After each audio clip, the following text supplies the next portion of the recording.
8시 30분경 갑자기 나치 돌격대가 비오를 쫙 둘러싸는 거예요. 어머나. 호위를 받으면서 히틀러가 연단으로 쫙 올라갑니다. 그리고 히틀러가 얘기해요. 오늘 여기 모인 주정부 관료들도 모두 혁명에 동참해서 새로운 독일을 세우는데 협조해 주시기 바랍니다. 그럼 거기서 뭐 안 해라고 하면 바로 총살인데 그게 되냐고. 이렇게 미넨 비오울 폭동은 허술하게 시작됐습니다. 어머나.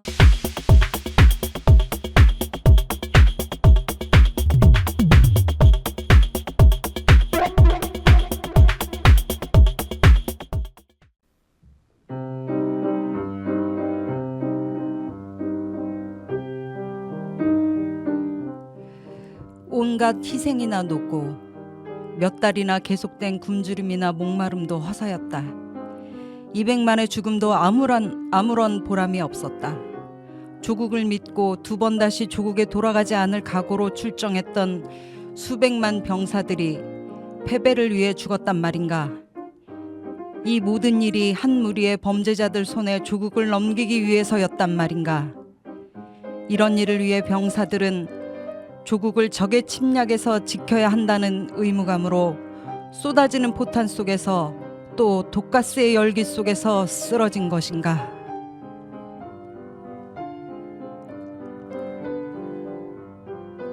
히틀러는 독일의 패전 소식을 들었을 때의 느낌을 그의 자서전 나의 투쟁에서 이렇게 표현했습니다. 독일 민족주의에 푹 빠져 있던 29살 청년 히틀러에게 범죄자는 국민을 전쟁에 참화로 밀어넣은 독일 제국주의가 아니라 혁명으로 태어난 바이마르 공화국이었습니다. 이 방향을 잃은 분노는 14년 후 히틀러를 독일의 총리로 만듭니다. 나치와 히틀러의 제3제국이 어디에서 출발했는지를 확인할 수 있는 대목입니다. 그 길을 같이 따라가 보겠습니다. 역사 속에서 오늘의 길을 찾는 빨간 방송 붉은 오늘 46번째 나치 그리고 히틀러 2부 바이마르 공화국의 탄생 그리고 나치 지금 시작합니다. 네, 안녕하세요. 안녕하십니까. 반갑습니다. 네, 지난 2주 동안 잘 지내셨나요? 네, 잘 지냈습니다. 우리 첫 방송 보시는 분도 있을 수 있으니까 소개 좀 하시죠. 아, 네. 붉은 오늘 사무국장 나경채입니다. 반갑습니다. 네, 양경규입니다. 네, 저 진행자 심재욱입니다. 날씨가 많이 추워졌다가 다시 조금 또 따뜻해졌는데요. 어쨌든 환절기에 건강 조심하시고요. 지난 2주 동안에 저희가 지금 방송이 길어져서 그냥 넘어가려고 했는데 가장 핫한 뉴스가 있잖아요. 네? 그래서 바로 이틀 전에 미국 대선이 있었고 세상에나 트럼프가 다시 당선됐어요. 도대체 이 사태를 어떻게 봐야 됩니까? 나경채 국장님. 한 말씀 해주시죠. 네. 저도 이걸 어떻게 봐야 되지 이 생각이 들어서 제일 먼저 어떤 사람의 의견 표명이 있었는지 확인했어요. 네. 그걸로 대신하겠습니다. 딱 제 마음이었어요. 아, 그래요? 네. 누구죠? 먼저 말씀을 드리면 뭐라고 했냐면요. 노동자 계급을 버린 민주당이 노동자 계급도 그들을 버렸다는 것을 깨닫게 된 것은 그리 놀라운 일이 아닙니다.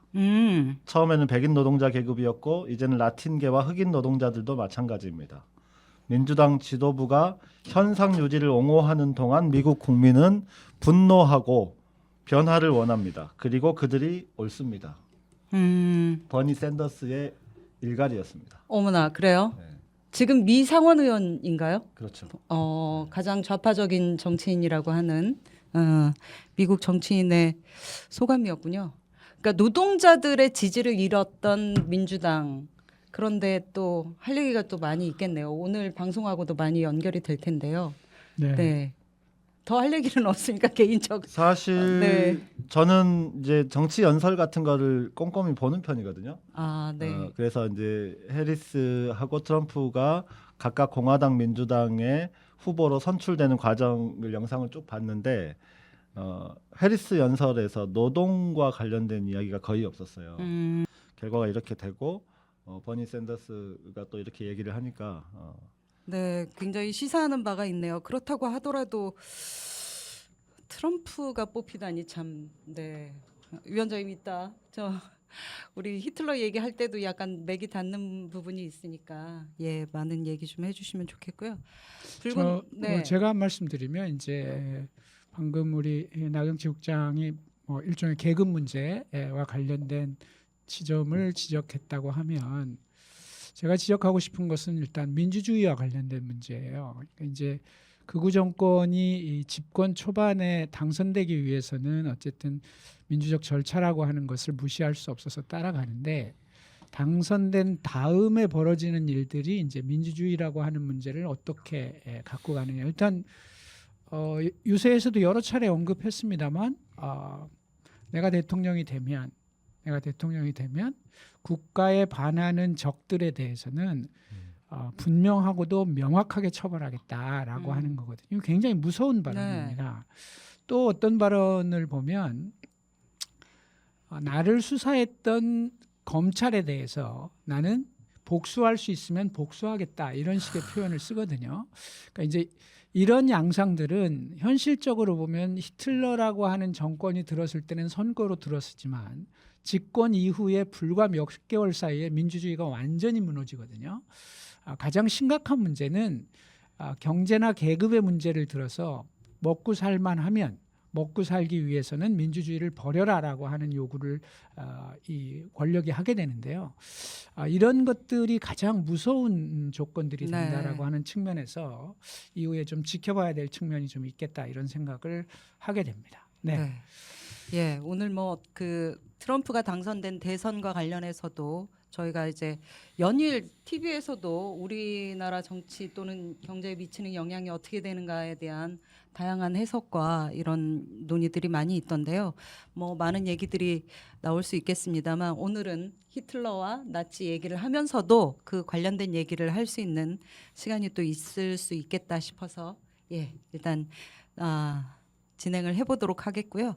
지난번에 저희가 첫 방송 나갈 때 그 모여서 다 함께 맥주 한잔 하시면서 방송을 보신 분들도 있으시더라고요. 네. 굉장히 바람직한 현상이고 저희 붉은 오늘이 축구 경기 보듯이 치맥 한잔 하면서 볼 수 있는 그런 관람의 재미를 드릴 수 있도록 저희도 더욱 분발해 보겠습니다. 네, 아주 좋은 일입니다. 네, 붉은 오늘 더 열심히 하라고 후원 부탁드리고요. 기업은행 한번 말씀드릴게요.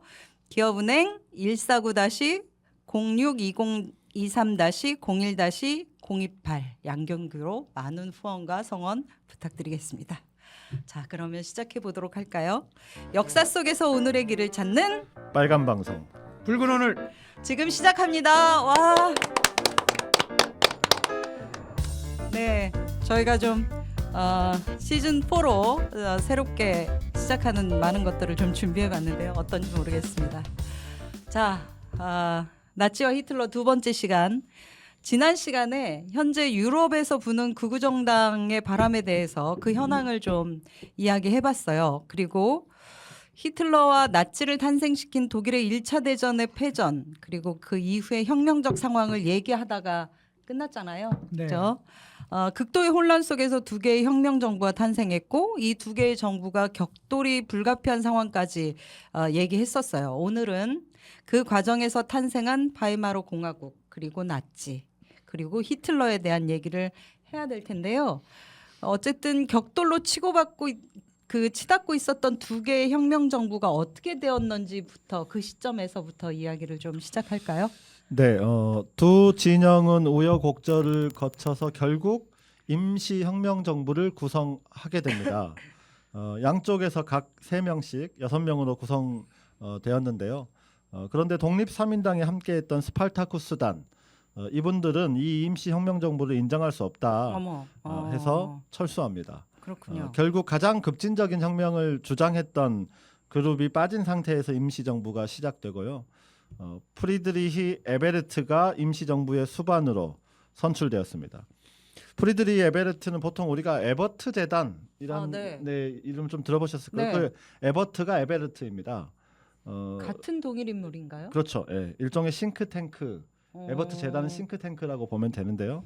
한국 사무소도 있어요. 저기 종로 3가 그렇죠. 예, 삼가역. 노동조합하고도 일을 되게 많이 하는 6번 출구 그런 쪽에 가면 기관이잖아요. 뽀짝 옆에 예. 있습니다.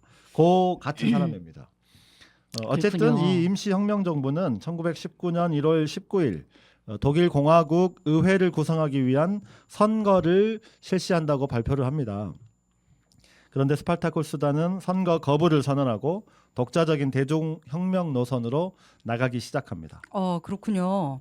아니 이게 이제 스파르타쿠스단은 거부하고 독자적인 혁명 노선을 걷는 이 상황에 대해서 이 다른 세력들의 입장은 뭐였을지 독일 의회 내에 다른 정당도 있었을 거 아니에요. 그러니까 그리고 그 다른 정당들은 이런 상황에 대해서 그냥 아무 말도 없었는지 그리고 또는 뭐 이런 정도의 상황에 독일의 군부나 보수 세력들이 있었을 거 아니에요. 그들은 어떤 대책들을 세우고 있었을지 이런 것도 좀 궁금하네요. 네, 제가 좀 말씀을 드릴게요. 여기서 잠깐 독일 제국 당시의 정당에 대해서 좀 살펴보고 가겠습니다. 제가 요약해서 표를 만들고 지금 화면에 나오고 있는데요. 왼쪽부터 이야기하면 가장 왼쪽에 이제 독립 3인당, 3인당으로부터 분화된 좌파들이 만든 당이었고요. 그다음에 3인당이 있고 그다음에 좌파 자유주의적 색깔을 갖고 있었던 민주당이 있었습니다. 그리고 카톨릭을 기반으로 한 중앙당이 어찌 보면 가장 중도적인 입장을 갖고 있었고 오른쪽에 전쟁 전에 제국 시절에 독일 제국 시절에 보수당을 계승한 당으로서 국가인민당이 있었습니다. 그래서 대체적으로 이제 반유대주의 그리고 독일 민족주의를 기반으로 하고 있는 우파 정당이었죠. 이들은 이제 혁명 과정에서 섣불리 나서기보다는 새롭게 형성되는 독일 공화국에서 정치적 지분을 어떻게 확보할 것인가 이것을 더 고민했습니다. 비교적 온건한 사회주의 세력인 사회민주당이 3인당이 러시아의 볼셰비키식 혁명을 지향하고 있지 않고 있기 때문에 일단 3인당을 통해서 정국을 안정시키고 이후 수립되는 공화국에서 정치적 지분을 어떻게 챙길까 하는 것이 이 당들의 주요한 고민이었다 이렇게 말씀드릴 수 있을 것 같습니다. 이어서 독일의 자본가 계급, 보수 세력, 그다음에 군부는 어떤 생각이었는지는 제가 말씀드리겠습니다. 네. 군부는 독일 군대가 해체될 위기라고 판단하고 이 해체를 막고 현재 군부의 기득권을 유지하기 위해 즉각적으로 3인당이 세운 임시정부 에베레트 수반에게 충성을 맹세합니다. 충성 맹세를 하고 한 발 더 나갑니다. 패전의 책임을 자기들이 원래는 질 수 있는 상황인데 그죠. 이 책임을 지지 않기 위해서 정치권 뒤로 숨습니다. 그러니까 우리가 군부가 제일 똑똑하다고 지난주에 그럼요. 그랬죠. 군부는 이 패전에 대한 책임을 노동자와 좌파 정당, 사회주의자들에게 떠넘깁니다. 네. 등 뒤에서 비수를 찔렀다. 이들이 어. 그렇게 해서 이거를 비수 전설 혹은 배후 중상설이라고 합니다. 전쟁에서 총사령관과 참모장을 맡았던 힌덴부르크와 루덴도르프 지난 회에도 나온 인물인데요. 네. 전쟁의 모든 책임은 독일의 젊은이들이 피를 흘리고 있을 때 등 뒤에서 칼을 꼽은 세력이 있었기 때문이다라고 하는 논리를 퍼뜨리기 시작한 거죠. 네. 패전 후에 체포될 것이 두려워서 해외 망명까지 고민했던 루덴도르프는 외신 기자와의 회견에서 기자가 여러 가지 얘기를 하다가 그래서 결국은 독일이 패한 것은 등 뒤에서 칼에 찔렸기 때문이란 말입니까? 라고 질문하니까 내가 하고 싶은 말이 바로 그거요. 이렇게 얘기합니다. 진짜? 네. 그래서 힌덴부르크는 나중에 의회 청문회에서 또 이런 말을 남기죠. 우리는 전선에서 지지 않았다. 전쟁에서 패한 까닭은 오직 후방의 반란뿐이었다. 이렇게 답합니다. 어머나. 책임을 모면하는 거죠. 네. 이후에 이 답변은 독일 국민들에게 매우 회자되었습니다. 자연스럽게 패전에 절망에 빠졌던 독일 국민들, 또 전후 혼란에 지쳐서 옛 독일 제국의 영광을 막연하게 그리던 절대 질 수 없는 독일 민족의 자존심에 기대고 싶었던 이들에게 이 말은 하나의 주문이 됩니다. 이 주문은 이후 독일 제국에서 권력을 누렸던 기득권에게 새로운 세계로 나가는 것을 저지하고 또 전국적으로는 나치가 독일을 지배하게 만드는 아주 중요한 이데올로기가 됩니다. 누군가에게 책임 묻고 싶은 상황에서 그게 저기 뒤에서 책임 회피하고 싶으면 네. 이들을 청구하시면 됩니다. 그러니까 파업도 네. 하고 막 집회도 하고 새로운 이랬더니. 먹잇감을 던져주는 거죠. 네, 그랬네요. 네. 자본가들 또한 지금은 자신들이 무조건 양보해야 될 시기다 이렇게 판단하고 에베레트와 독일 노총 위원장 레긴이 제안한 8시간 노동제 받아들입니다. 노동자 보호제도 수용합니다. 어찌 보면 삼인당과 독립 삼인당과 함께 이들 모두가 비록 동상이몽이긴 했지만 적어도 한 가지 국가 안정, 혁명을 진정시켜야 한다는 것, 스파르타쿠스단을 통제해야 한다는 것, 볼셰비키 혁명만은 안 된다는 것, 여기에서는 한 마음이었다 이렇게 말할 수 있습니다. 급격한 혁명을 방지하기 위해서 일정한 정도의 양보, 그렇죠. 네, 그렇게 안정책을 쓰는군요.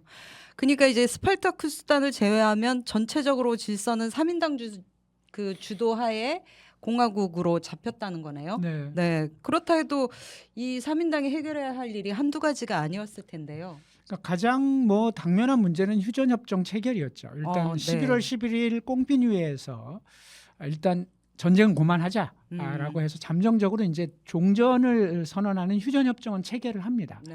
근데 말 그대로 휴전협정이지 이게 전쟁 중단이지 전쟁 후속 조치를 위한 정식 조약은 아직 먼 길이죠. 네. 이제 그걸 하기 위해서 승전국인 미국, 프랑스, 영국 등과 이제부터 이제 줄다리기에 들어가야 되는 네. 상황이죠. 이게 첫 번째 과제라면 두 번째 과제는 당연하게도 전쟁 후에 나타나는 국내의 정치적 안정, 경제적 해결 이런 문제였죠. 근데 이런 문제를 해결하는 게 쉽지는 않죠. 일단 스파르타쿠스단이 대중투쟁을 통해서 계속 밀어붙이고 있고 그러면서 전후의 혼란이 연속되는 상황이었기 때문에 네. 쉽게 경제 문제, 정치 안정 문제를 해결할 수 있는 상황은 아니었던 거죠. 또 그래서 이제 자본가와 군부와 손을 잡은 임시정부는 안정, 질서, 평화 이런 것들을 계속 주장하면서 이 대중투쟁으로 나오는 스파르타쿠스단에 대해서 계속 공격을 가하기 시작하는 거죠. 네. 대중들 입장에서 보면 전쟁으로 지긋지긋한데 그렇지. 또 혁명 그래. 뭐 이렇게 하는 거에 대해서 그래요. 그것보다는 요 3인당 정부가 얘기하는 이 정부가 얘기하는 평화가 훨씬 더 매력적인 구호가 되는 거죠. 그래서 이제 자연스럽게 여전히 스파르타쿠스단은 어떻게 돼요? 조금씩 고립돼 가는 거죠. 대중으로부터는 조금씩 네. 고립되고 소수화가 되는 그런 상황이 됩니다. 근데 스파르타쿠스단 입장에서 보면 너무나 분한 거죠. 네. 왜 분해요? 네. 전쟁에 찬성하다가 이제 와서 혁명의 과실을 송두리째 가져가고 그러네. 있는 거잖아요. 이 전쟁 때문에 지금 나라가 이 모양이 됐는데 지금에 와서는 마치 자기들이 나라를 지키는 것처럼 이렇게 하는 거에 대해서 이건 말이 안 된다고 생각하고 그러네요. 강력하게 저항하고 강력하게 투쟁을 하지만 권력과 언론을 한 손에 쥐기 시작하고 군부와 자본가까지 같은 편이 된 3인당이 만든 그 임시정부에 네. 대항하기에는 역부족이 되는 거죠. 네. 현실적으로 보면. 그러니까 너무 화가 나니까 이제 당시 스파르타쿠스단의 기관지의 편집 주관이었던 로자 룩셈부르크가 네. 그 기관지 이름이 로테파네인데요. 네. 독일 말로 로테파네는 적기입니다. 네. 빨간 깃발. 예. 적기에다가 강력한 메시지를 실어서 대중의 지지를 호소하지만 사실 한계가 있었죠. 그 내용을 제가 한번 그 로테판에 실렸던 메시지를 한번 읽어보겠습니다. 에베르트 일당은 인류 역사상 가장 막대한 인명 손실을 초래한 지난 4년간의 전쟁을 승인했던 인간들이다. 그리고 저들은 눈 하나 깜짝하지 않고 150만의 청년들을 학살로 내몰았다. 그런데도 저들이 프롤레타리아 독재가 독일을 위협한다고 또 그 공포에 맞서야 한다고 목이 쉬어라 떼지어서 소리를 질러대고 있다. 저 부르주아 영주들은 그들이 어떤 역사를 썼던지를 다시 읽어봐야 할 것이다 라고 하면서 통렬하게 비판하지만 한계가 있었죠. 아이고, 네. 이거 기억나요. 이 네. 로자의 메시지가 네, 저희 저자랍니다. 붉은 오늘에서도 했었죠. 가슴을 울리는 메시지지만 전쟁에 지치고 혼란과 무질서에 지친 대중에게 다가가기에는 너무나 현실의 한계가 부분이 많았겠어요. 없죠. 예. 그죠? 네. 결국에 이런 갈등들이 결국 무력 충돌로 가잖아요. 네, 맞습니다. 두 진영의 갈등은 무력 충돌로 비화되는데요. 네. 임시정부는 전쟁에서 복귀했지만 일자리도 없고 패전 후에 삶의 방향을 찾지 못한 군인과 청년들을 끌어모아서 프라이 코르푸스, 자유군단이라는 이름의 군사조직, 치안조직을 구성합니다. 네. 또 자유군단으로 조직된 사람들은 전쟁 중에 파업을 벌이고 등 뒤에 칼을 꼽았다고 생각하는 스파르타쿠스단에 대한 분노로 거칠 것 없는 폭력을 아. 행사합니다. 이해하기 쉽게 말하면 이들은 해방전국에서 빨갱이 때려잡자고 네. 뭐 보수 세력의 천병 역할을 했던 우리나라의 서북 청년단 같은 것, 뭐 이런 비슷한 것인데요. 물론 규모에 있어서는 그보다 훨씬 큰 하나의 무장 조직이었지만 그렇고요. 스파르타쿠스단 또한 이에 맞서서 노동자들의 무장을 준비합니다. 12월 한 달 내내 걷잡을 수 없는 무력 충돌이 산발적으로 벌어지면서 사회적인 혼란이 지속되고요. 네. 이 과정에서 스파르타쿠스단은 정치 단체가 아니라 실질적인 사회주의 혁명을 추진하기 위해 1918년 12월 30일부터 1월 1일까지 독일 공산당을 창당하면서 마지막 최후의 싸움을 준비합니다. 그래서 19년 1월 베를린의 노동자들과 병사들이 전면적인 봉기에 나섭니다. 그리고 1월 5일 베를린은 노동자와 병사들에 의해 완전히 장악됩니다. 이른바 베를린 꼬민이 시작되는 겁니다. 에베르트는 즉각적으로 이를 폭력에 의한 반란으로 규정했고 무력 진압에 나서죠. 그러나 이틀을 버티지 못하고 베를린 꼬민은 무너집니다. 그 이후에 2달 동안 진행된 무자비한 학살과 체포가 이어졌습니다. 네.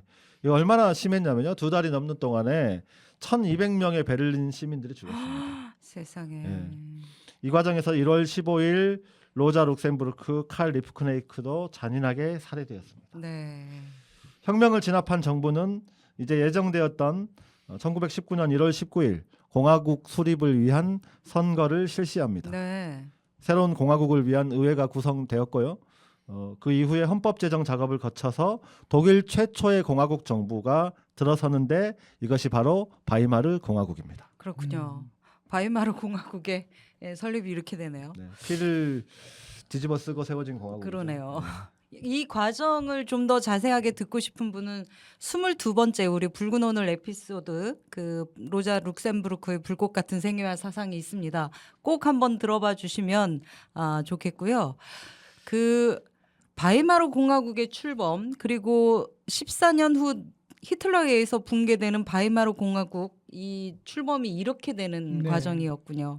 나치 얘기를 하려다 보니까 공화국의 탄생 과정을 얘기해야 나치의 등장이나 히틀러의 등장을 보다 풍부하게 이해하고 얘기할 수 있을 것 같아서 바이마르 공화국 출범 얘기를 좀 더 자세하게 했는데요. 자, 이제 본격적으로 나치의 탄생과 히틀러의 등장에 대해서 얘기를 해야 될 텐데요. 1차 대전과 그 패전 그리고 혁명과 반혁명의 그 격동의 시간들이 흐르는 동안에 히틀러는 과연 어디에 있었습니까? 지금까지 안 나왔잖아요. 네, 이제 히틀러 얘기를 좀 뭐 하고 시작해보죠. 있을까요? 드디어 히틀러가 네. 등장합니다. 네. 아돌프 히틀러. 이 사람이 태어난 해가 1889년입니다. 135년 전이더라고요. 세봤더니. 감이 잘 안 오실 거예요. 여기 계신 분 중에 135년 전에 계셨던 분이 안 계시니까요. 그래서 제가 그때 태어난 사람이 누가 있는지 한번 찾아봤습니다. 김좌진 장군이 그때 태어났습니다. 그 시대다 이렇게 보시면 될 것 같고요.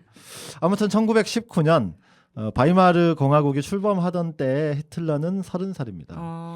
30 전까지 히틀러의 삶은 특별히 비범한 것도 아니었고요. 또 14년만 지나면 이 사람이 세상을 흔드는 독일의 총리가 될 거다. 거기에 걸맞는 무슨 스펙, 과정 이런 걸 순서대로 쌓아온 것도 아니었어요. 네. 우선 패전과 혁명으로 이어지던 1919년 히틀러의 삶을 한번 들여다보겠습니다. 1889년 4월 20일에 아기 때 얼굴은 참 평범하네요.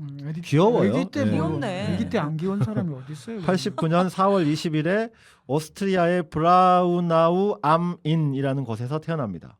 네. 유아기와 청소년기 사진이 화면에 보이는데 저 매우 귀여운 정도의 얼굴이거든요. 네, 그러네요. 이 사람의 가계에 대해서는 여러 가지 이야기가 있습니다. 근데 이제 딱히 재밌는 이야기가 많지만 뭐 우리 주제하고 바로 연결되진 않기 때문에 생략하겠습니다.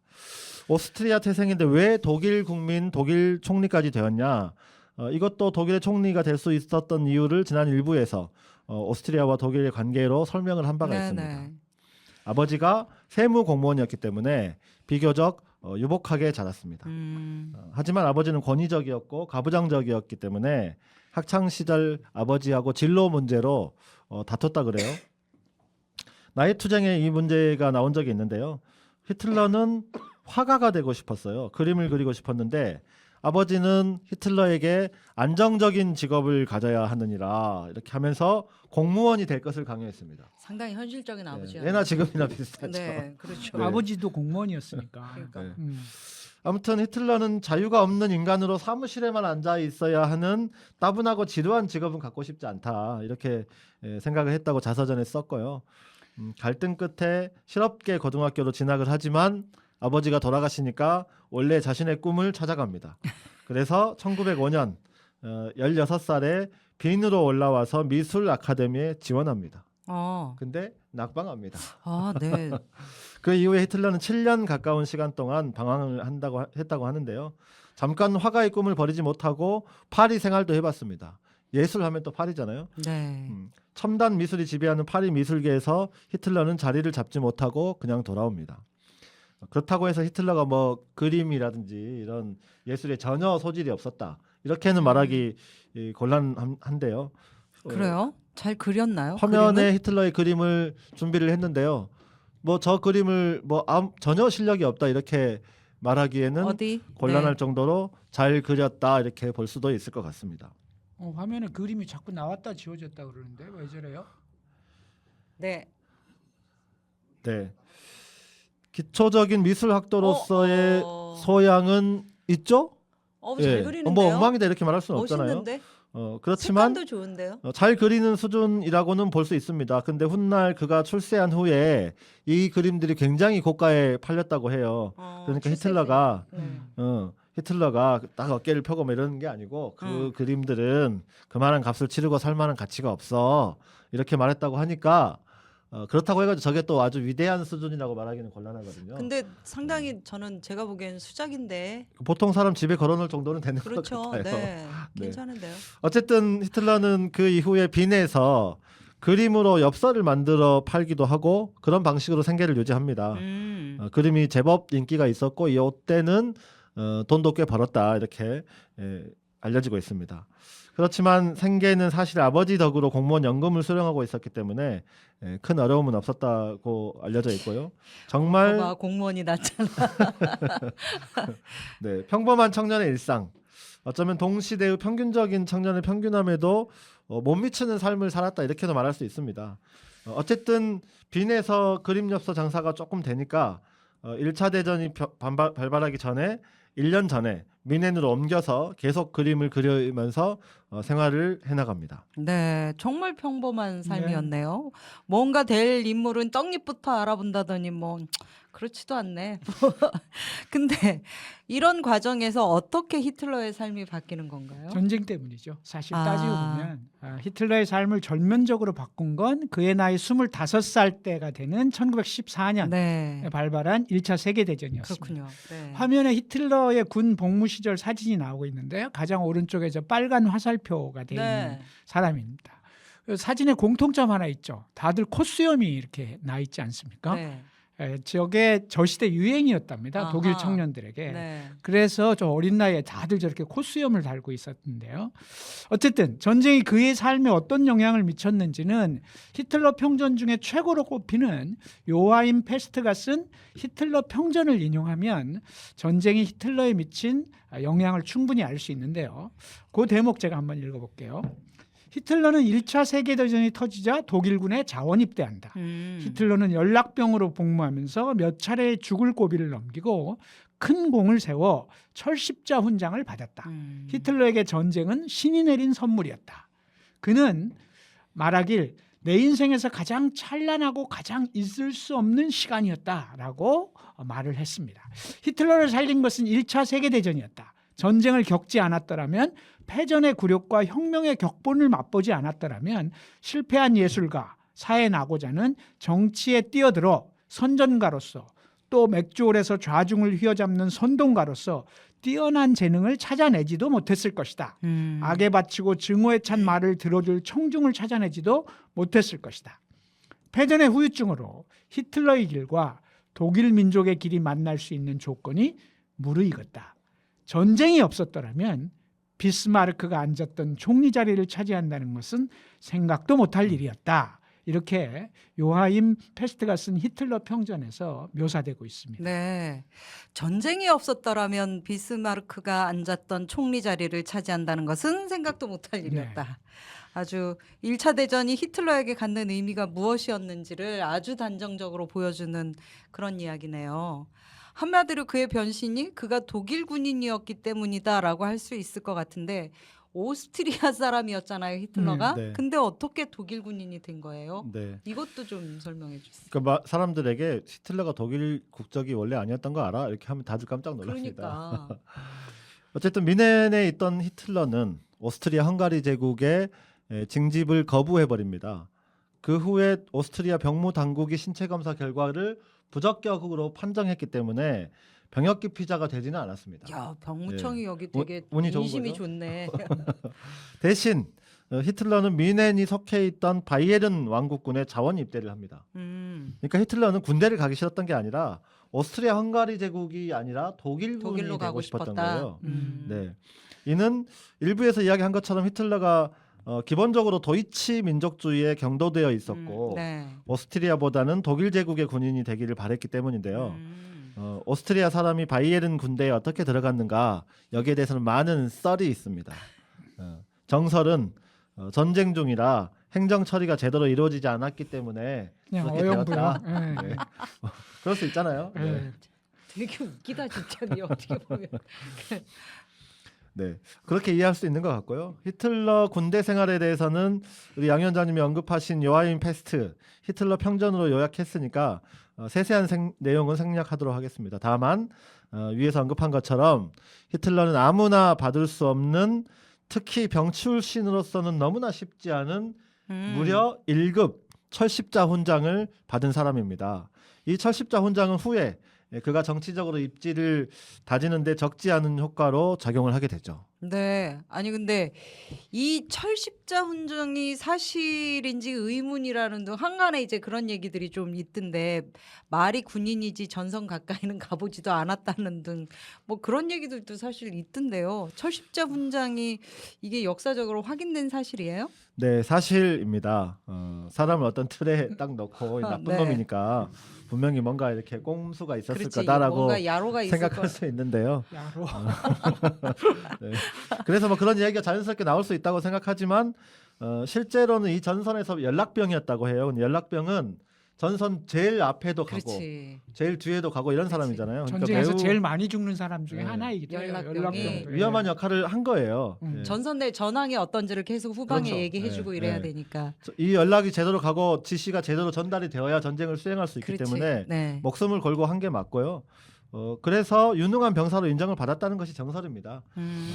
아무튼 히틀러는 종전이 가까워졌을 무렵에 전투 중에 독가스를 마시고 후방으로 이송됩니다. 네. 여기에서 이제 기관지가 손상돼 가지고 목소리가 변했고 우리가 들은 목소리는 그 변한 목소리다 이렇게 카랑카랑한 그 이야기합니다. 연설 목소리 그게 그렇다라는 설도 또 있다고 하더라고요. 네. 네. 어쨌든 후송돼 가지고 치료를 받으면서 전선과는 전혀 다른 후방 분위기. 원래 보통의 군사들은 이 편안한 후방 분위기 좋아해야 되거든요. 네. 네, 그런데 히틀러는 매우 실망하고 분노합니다. 엄청 열정적인 사람이었던 그러니까요. 거예요. 네, 진심이었던 거죠 전쟁에. 그러니까. 전쟁에 대해 너무 느슨한 후방 국민들의 인식, 또 꾀병을 부려서 입원한 독일 병사, 계속되는 노동자들의 파업과 반전 시위 이런 소식을 들으면서 가뜩이나 민족주의 감정에 충실했던 청년 히틀러는 큰 실망을 받았고 충격이었습니다. 그가 군부 일부하고 민족주의에 경도된 우파들이 흘린 배후 중상설을 철석같이 믿게 된 데에는 이런 경험이 있기 때문이다 이렇게 볼 수 있을 것 그렇구나. 같아요. 그가 있었던 병원 베를린에서 북동쪽으로 120km 떨어진 포메른 파체발크 병원입니다. 1918년 11월 히틀러는 여기에서 독일 패전 소식을 듣습니다. 어떤 느낌이었을까요? 네, 그 소식을 들었을 때 그는 어머니 장례 이후에 운 적이 없었는데 참을 수가 없었다고 합니다. 빠개질 듯한 머리를 베개에 묻어야만 했다. 이렇게 말하면서 그 감정을 나의 투쟁에 써놓았어요. 그게 아까 오늘 우리 심재옥 진행자께서 네, 읽으신 그렇죠. 프롤로그입니다. 네. 아니 그 프롤로그 들으면서 딱 그 29살에 어울리는 청년, 분노에 찬 청년이구나 싶었는데 근데 이 청년이 15년 후인 1933년에 독일의 총리가 되잖아요. 그럼요. 예. 네. 분노로 몸서리치면서 개인의 삶의 전망도 잃어버리고 독일 민족에겐 이제 미래가 없다면서 울음을 터뜨렸던 이 청년이 길다면 길고 짧다면 짧은 시간이 15년인데 이 평범한 청년이 독일 총리가 되기에는 아무래도 짧아 보이거든요. 근데 도대체 이 15년 동안 바이마르 공화국에 무슨 일이 있었길래 이 평범한 청년이 총리가 되고 나가서 공화국의 숨통을 끊고 독일 국민 모두를 발 아래 두는 전체주의 국가를 건설하고 말이죠. 수뇌부가 돼가지고 뭐 유대인도 살상하고 이런 관계 전쟁으로 끌고 가는지 하여튼 그게 좀 저는 좀 네. 궁금해요. 이제부터 그 얘기를 시작해야죠. 네. 이제 1919년 1월 격동하는 독일 정세에서 평화와 안정을 기치로 대중의 혁명적 열기와 투쟁을 누른 임시정부 예정대로 1월 19일 의회 선거를 실시합니다. 네. 이 선거는 유럽 최초로 여성에게도 선거권과 피선거권이 주어졌고 최초로. 그다음에 최초로 전국 단위 비례대표제 비례대표제가 도입된 이때 선거였습니다. 시작되는군요. 네. 당시로는 엄청나게 선진적이고 민주적이고 성평등한 선거였습니다. 그랬네요. 선거 결과는 평화와 안정의 기조를 갖고 그동안 임시정부를 이끌어왔던 3인당 그리고 임시정부의 입장을 기본적으로 지지했던 자유주의 정당 민주당 그리고 카톨릭을 기반으로 한 중도정당 중앙당 이 당들이 전체 의석의 5분의 4에 근접하는 의석을 차지하게 됩니다. 구체적으로 정당별 의석수를 보면요. 화면에 나오고 있는데요. 총 423석 중 이 세 정당이 331석 78.3% 압도적 다수를 차지한 거죠. 그리고 3인당은 37%, 3인당만으로는 37%를 얻어서 최다 의석을 갖게 되었습니다. 그러니까 이제 3인당이 주도하는 연정이 구성이 된 거죠. 그래서 사회민주당, 중앙당, 민주당의 연정이 구성되고 3인당의 필리프 샤이데만이 총리가 되었습니다. 한편 전면적인 사회주의 혁명을 시도했다가 진압단 독일 공산당 이 선거에 참여조차 못했죠. 그리고 이후 새롭게 출범한 최초의 공화국은 헌법과 정부체계 구성을 위한 준비에 이제 들어가게 됩니다. 그동안은 임시혁명 정부였고 선거를 통해서 정식으로 바이마르 공화국의 이제 정부와 의회가 구성이 된 거죠. 근데 드디어 이제 우리가 알고 있는 독일, 물론 이제 중간에 이데올로기 대립으로 분단이 되기는 하지만 오늘의 독일의 뿌리라고 하는 바이마르 공화국이 탄생이 된 건데요. 근데 왜 독일 공화국을 바이마르 공화국으로 부르는지 이 용어에 대해서 얘기를 좀 한번 했으면 좋겠는데요. 저희가 바이마르 헌법이라고는 많이 들어서 익숙하긴 한데 왜 이런 명칭을 갖게 되었는지 얘기를 좀 해주시죠. 이 이름은 정식 국호는 아닙니다. 1918년 혁명 이후 성립한 공화국의 별명인데요. 별명이에요. 당시 독일의 정식 국호는 그냥 독일 도이치라이히였습니다. 우리나라에서도 요새 독일차를 수입해서 판매하는 도이치 모터스가 유명하잖아요. 네. 그 도이치입니다. 그 도이치. 네. 도이치라이히라는 정식 국호는 1871년 독일 제국의 성립부터 나치 시기까지 그대로 사용된 명칭인데요. 그럼에도 불구하고 19년부터 33년까지는 바이마르 공화국이라고 불리우고 있는데 이 시기만.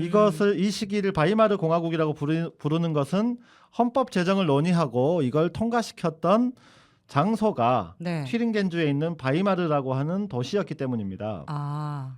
그런데 당시 베를린은 워낙 소요가 많고 혼란이 지속되고 있었기 때문에 의회 개원을 베를린이 아닌 바이마르 시에서 했고요. 그 이후에 일정 기간 바이마르 시에서 의회가 계속 열립니다. 그래서 이 공화국을 이렇게 바이마르 공화국, 바이마르 헌법이라고 부르는 것입니다.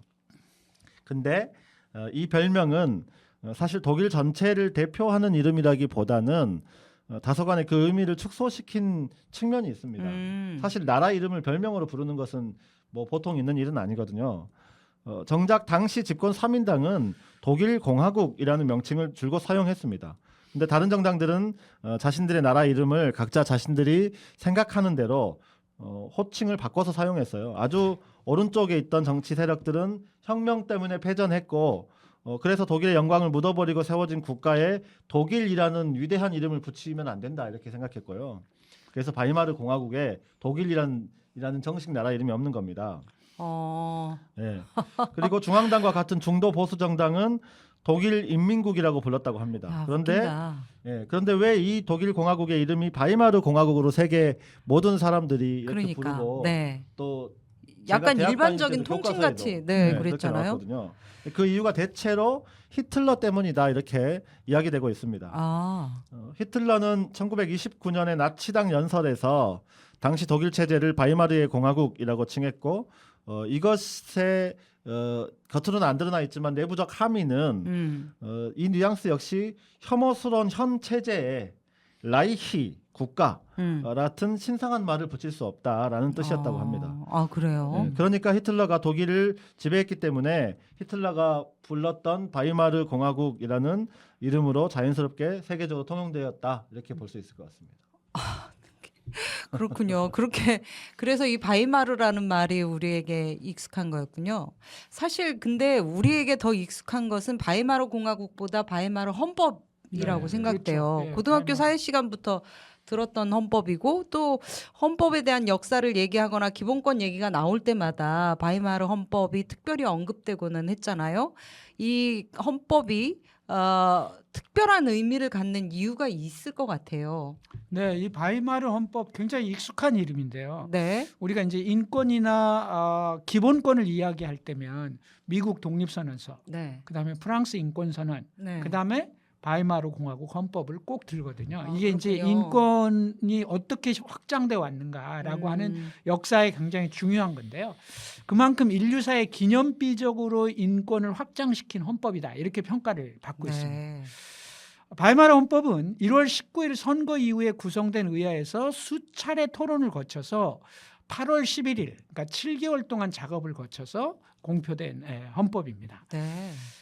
정치적으로는 비상대권 등 대통령의 권한을 상당 부분 인정하되 의원 내각제를 기본으로 하는 이원 집정제와 연방 정부 체제, 그리고 세계 최초로 의원 전체에 대한 비례대표자, 유럽 최초의 남녀평등 참정권 등을 규정한 헌법이었습니다.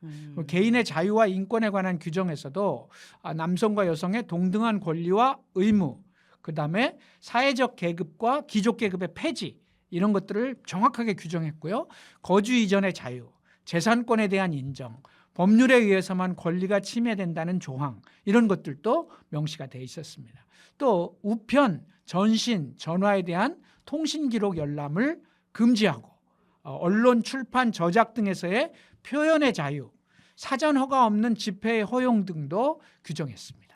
그러니까 여기 중요하잖아요. 사전 허가가 없는 집회를 허용할 것을 규정했다는 거죠. 그렇죠. 그러니까 집회는 허가제가 되지 않는다는 뜻이죠. 바이마르 헌법은 이렇게 인간의 자유와 평등에 대한 기본권을 빈틈없이 규정해서 인류 문명에서 민주주의와 인권의 한 획을 그은 헌법이었다. 이렇게 말할 수 있습니다. 네. 아니 지금 굉장했죠. 네. PPT가 이렇게 불안정해가지고 자세히 잘 보이지는 않았는데 헌법의 모양도 되게 멋있고 좋아 보이기는 하네요. 네. 네, 어쨌든 우리 양 위원장님이 말씀하신 정도만 해도 사실 대단합니다. 그런데 여기에다가 더 큰 역사적 의미를 더한 것은 사회권을 규정한 헌법이었기 때문입니다. 사회권. 개인의 자유와 평등의 보장이 형식적인 것에 그치지 않고 모든 사람이 인간다운 생활을 누릴 수 있도록 실질적인 자유와 평등에 대한 조항을 만든 것인데요. 바로 사회권 규정이 이것을 말하는 겁니다.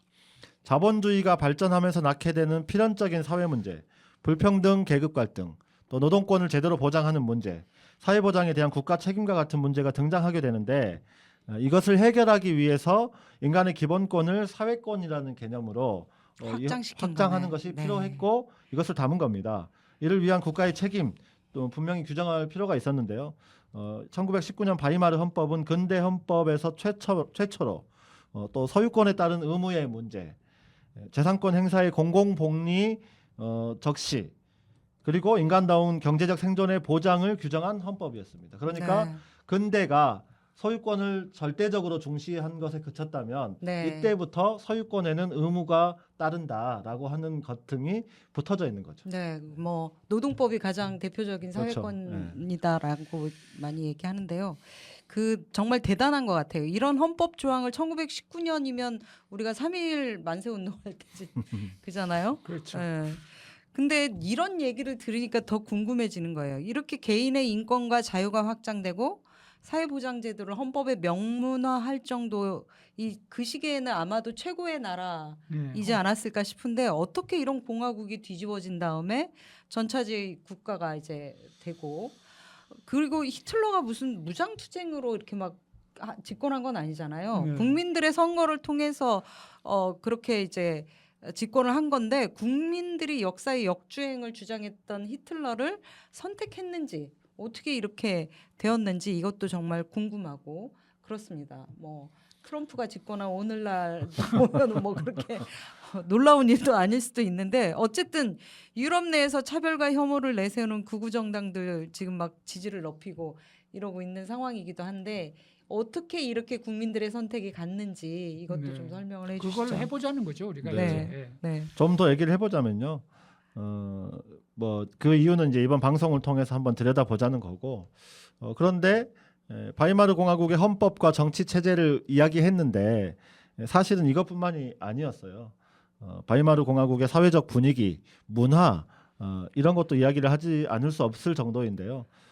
바이마르 공화국은 그 시대 다른 나라와는 비교할 수 없이 사회 운동이 또 활발했던 나라이기도 했습니다. 아, 네, 네, 그래요. 노동운동은 8시간 노동제를 쟁취했고 여성 참정권을 확보한 여성들은 더 나가서 낙태의 자유, 여성 노동권 운동까지 진행을 했고 또 다른 한편에서 동성애자들의 권리 운동도 진행되었습니다. 그래요. 네. 음. 그밖에 사형제 반대 운동, 이민자에 대한 관용과 권리 보장 운동 이런 다양한 사회 운동이 펼쳐졌고요.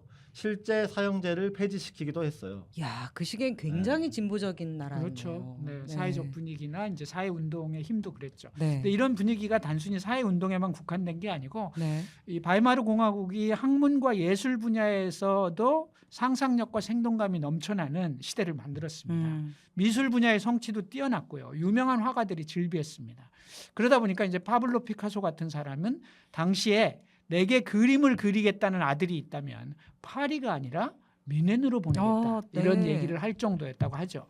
오늘날에도 이제 건축 및 공예 디자인의 독보적 위치를 갖고 있는 그 분야를 아는 사람들은 잘 알고 계시겠지만 독일의 바우하우스도 이때 만들어졌습니다. 아, 바우하우스 저 알아요. 예. 네. 우리가 잘 아는 파울 클레, 바실리 칸딘스키 이런 사람들이 이 바우하우스에 있었던 문화 예술인들이었던 네. 거죠. 그밖에 음악가로는 리하르트 슈트라우스, 극작가 베르톨트 브레이트, 브레이트. 그리고 소설가 에리 마리아 레마르크, 제가 서부진선이 이상하다. 네. 그다음에 토마스만, 프란츠 토마스만, 카프카, 헤르만 헤세 이런 이야. 사람들도 다 바이마르 이야. 공화국의 문화 예술인들이었습니다. 이들 그렇군요. 중 대부분은 이 대부분의 문화 예술인이 나중에 나치 정권을 견디지 못하고 망명을 하고 말기는 했지만 어쨌든 바이마르 공화국 시기가 이런 시기였다는 거죠. 그렇군요. 영화 예술 분야 또한 세계 최고라고 알려지고 있는데 영화하면 우리가 헐리우드를 떠올리지만 당시 바이마르 공화국의 영화는 세계적으로 할리우드와 쌍벽을 이루는 그런 나라였습니다. 또 하나 언급하고 가야 될 게 과학기술 분야인데요. 네.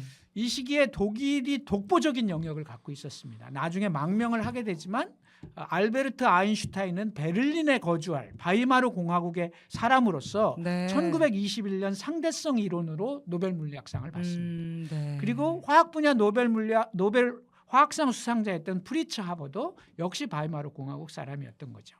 당시 세계 물리학 학술지에 올라간 논문의 3분의 1이 독일 과학자 논문이었다고 합니다. 그러니까 이 정도로 바이마르 공화국이 정말로 문화예술 분야에 그랬던 거죠. 또 하나 오늘날 우리가 독일 자동차를 대표하는 이름 폭스바겐, 아우디, BMW, 포르쉐 이런 자동차들이 있는데요. 이 자동차들이 다 이때 만들어진 자동차들입니다. 아 벤츠는 여기 미국이 아닌가요? 이제 미국이 가장 대중적인 자동차의 산실이었다면 네. 우리가 흔히 아는 명차의 산실이라고 그렇지. 이제 얘기할 네. 수 있는 바이마르 공화국이 바로 독일차의 산실이었습니다. 지금 우리가 흔히 얘기하는 명차의 산실이었던 거죠. 이 정도 되는 바이마르 공화국이 어떻게 무너지나. 그러니까 아니 놀랍지가 않을 수가 없네요. 네. 이렇게 뭐 헌법만이 아니라 문학, 예술, 과학, 기술 뭐 그다음에 명차의 산실까지 그리고 또 실천적인 사회 운동에다가 정말 진보적인 여러 가지 조치들을 실천적으로 해내는 거잖아요. 그 이런 바이마르 공화국의 유산이 어마어마한데 그러니까 더더욱 궁금해지잖아요. 이런 나라가 어떻게 그렇게 허망하게 히틀러의 전체주의 체제로 바뀌게 되었는지 이게 이제 결국 인류사에 씻을 수 없는 범죄 행위까지 저질러지게 되는 이 선택을 독일 국민들이 한 거잖아요. 네, 네. 어떻게 그렇게 되었는지도 이제 얘기를 해주시죠. 근데 뭐 그게 그 잣대를 뭐 바이마르 공화국의 국민들에게만 들이댈 수 있는 잣대는 아니잖아요. 나치가 갖는 폭력성이 워낙 대단해서 그렇긴 하지만 오랜 기간 인류가 만들어 놓은 기본적인 가치들이 흔들리고 있는 오늘, 극우 정당이 유럽에서 득세하는 오늘, 트럼프가 집권하는 미국까지 보면 수세기에 걸쳐 구축한 민주주의와 인권의 가치가 송두리째 흔들리고 있는 오늘의 모습, 이것이 그리고 그것들을 인용하고 있는 오늘을 살고 있는 사람들, 그것을 마치 바이마르 공화국 사람들은 왜 그래가 아니라 네. 오늘 우리 세계는 왜 그래라고 묻는 것이 어쩌면 같은 질문이지 않을까 싶습니다. 네. 그러네요. 어쨌든 바이마르 공화국이 붕괴하듯이 오늘 수많은 나라들이 정말로 그 민주주의의 토대가 무너질지도 모른다는 우려를 갖지 않을 수가 없습니다. 그 근본적인 이유를 과거의 독일에서 그리고 오늘의 세계에서 우리가 한번 찾아가 보기로 했으면 좋겠습니다.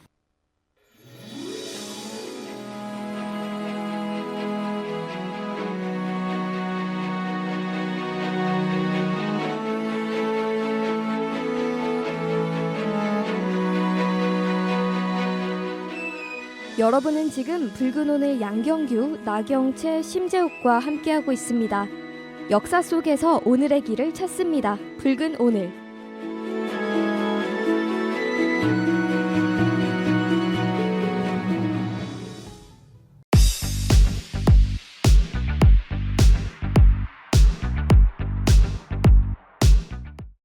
네.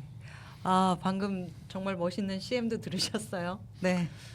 자, 저희 쉬고 다시 시작하겠습니다. 독일 사회의 진보적인 분위기를 좀 전에 저희가 얘기했잖아요. 근데 그렇게 문화적으로도 융성하고 굉장히 진보적인 여러 제도적 조치가 있었지만 일반 국민들은 그런 것보다도 늘 먹고 사는 문제가 중요하잖아요. 그러니까 일반 국민들, 평범한 국민들의 정서는 당시 어땠나 이런 것도 좀 살펴보죠. 네. 그러니까 바이마르 공화국 초기 패전 직후 독일 국민들의 심리적 상태가 어땠을까 이걸 한번 생각해 볼 필요가 있어요. 네.